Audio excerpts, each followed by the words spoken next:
வணக்கம் நண்பர்களே. இதுக்கு முன்னாடி இந்த கிராஃபிக்ஸ் கார்டை பற்றி ஸ்பெசிஃபிகேஷன் பற்றி சொல்லியிருந்தேன். இப்போ வந்து இதை அன்பாக்ஸ் பண்ணி இதுக்குள்ளே எப்படி இந்த கிராஃபிக்ஸ் கார்டு இருக்குது அப்படின்றத பார்த்துடலாம் வாங்க. சரிங்களா? இப்போ தான் பிரிக்கவே செய்கிறேங்க.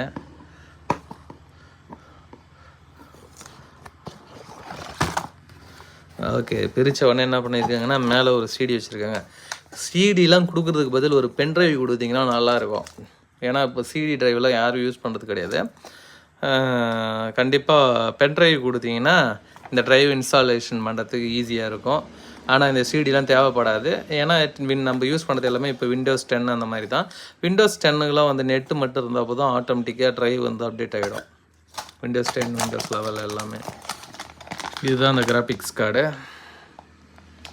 அப்படியே ஜஸ்ட் இன்ஸ்டலேஷன் பண்ணுற மாதிரி தான் இருக்குது. ஆனால் இதுக்கு முன்னாடி இருக்கக்கூடிய அந்த கலர்ஃபுல் NVIDIA கிராஃபிக்ஸில் வந்து இந்த ஃபேன் கிடையாது, கூலிங் ஃபேன். அதனால் கூட போயிருக்குன்னு நினைக்கிறேன். ஆனால் 5 வருஷம் உழைச்சிது. ஒன்றும் இல்லை, ஒரு DVI போர்ட் இருக்குது, HDMI போர்ட் இருக்குது, VGA போர்ட் இருக்குங்க, அவ்வளோதான்.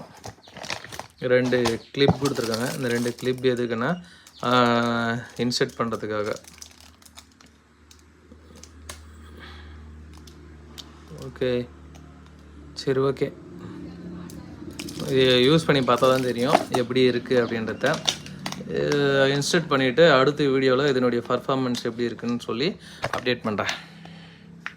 ஓகே, தேங்க்யூ ஃபார் வாட்சிங் லேப்கேட் ப்ராடக்ட்.